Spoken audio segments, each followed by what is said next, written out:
Pemirsa, jelang Idul Kurban, peternak maupun pembeli patut memperhatikan kondisi kesehatan hewan ternak, utamanya sapi dan kambing sebelum dikurbankan. Berikut informasi dari pakar kesehatan hewan. Bagi Anda yang hendak membeli hewan kurban, baik itu berupa kambing maupun sapi, harus selalu memperhatikan kondisi kesehatan hewan ternak. Meski penyakit mulut dan kuku sudah meredah, namun kini muncul virus jembrana yang berpotensi mencangkit hewan ternak.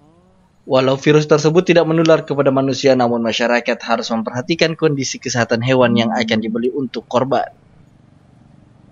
Dokter hewan sekaligus praktisi ternak besar Agung PJ Wahyuda mengatakan, setidaknya ada dua yang perlu diperhatikan bagi calon pembeli hewan kurban, diantaranya memperhatikan aspek umur hewan. Selain itu juga tidak kalah pentingnya mengenai kesehatan ternak itu sendiri, seperti pemeriksaan kondisi fisik mulai dari bagian kepala, hidung, mulut, kulit, kuku, hingga kotoran hewan itu sendiri. Untuk hewan kurban itu paling tidak ada dua hal yang perlu kita perhatikan.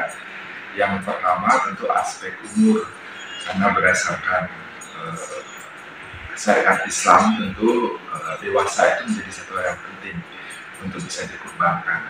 Bagaimana kita melihat umur? Tentu ada beberapa hal yang perlu kita perhatikan. Yang pertama adalah gigi. Gigi sendiri kalau memang sudah penuh ya, artinya sudah satu pasang, itu sudah menunjukkan sudah dewasa. Hal yang kedua adalah tentu kesehatannya. Kesehatan ini sangat penting untuk kita pahami atau kita ketahui. Secara khusus mungkin agak susah bagi Bapak Ibu yang awam. Namun yang paling penting itu adalah secara mudah kita bisa melihat di bagian kepala.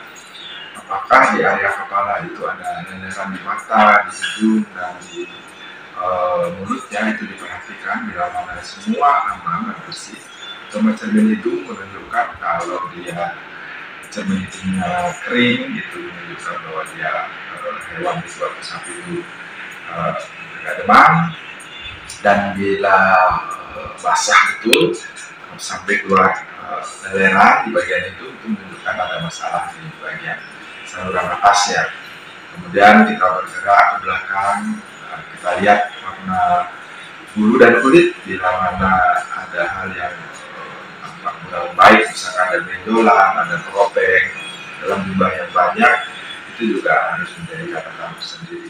Dosen Kesmafet Prodi Kedokteran Hewan FK Unhas itu menambahkan, biasanya hewan ternak yang telah layak untuk dibeli dilengkapi dengan surat keterangan yang telah dilampirkan kepada setap hewan ternak yang diberikan oleh pemerintah melalui dinas terkait ketika melakukan pemeriksaan.